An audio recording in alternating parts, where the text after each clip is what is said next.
Forestil dig, at du er syg, og din læge vil kigge på din arvemasse og kan designe lige præcis den behandling, som du har brug for. Din chance er derved for at blive rask meget, meget større, og du kan undgå bivirkninger fra fuldstændig ligegyldig og uvirksom medicin. Til og med vil du også kunne forebygge sygdomme, som du allerede er arveligt disponeret for.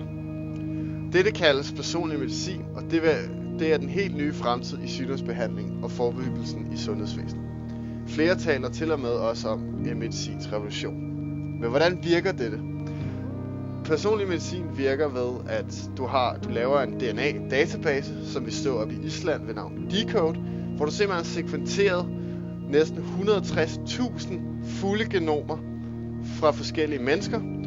Og derved, når du har så stor en data, så kan du simpelthen både lave et system, så din læge kan gå ind og kigge, hvad er du disponeret for, hvad har du haft, hvilke medicin har du haft før, hvordan virker det på dig. Men du kan også overvåge patienten, og derved også skræddersy en bedre medicinsk behandling, og kan få et bedre helbred.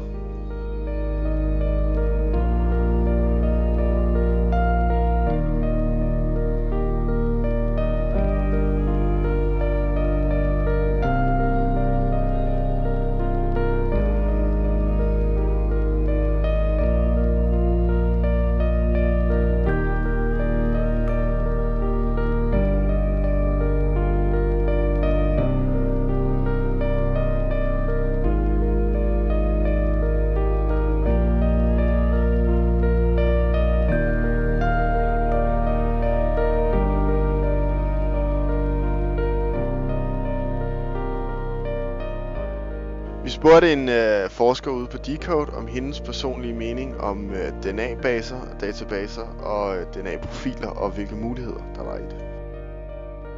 Like a DNA profile. Yes. I think we are moving in that direction, but we are not there.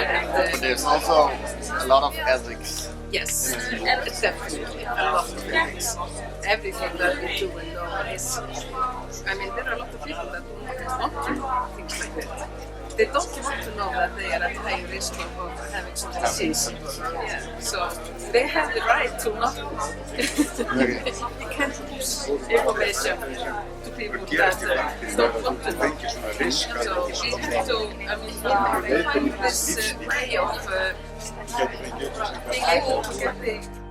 Hvad vores forsker på Decode ligesom mener er, at i fremtiden ved at kende den genetiske information, vil den skabe mulighed for os til at skabe bedre og mere tilsigtet medicinudvikling.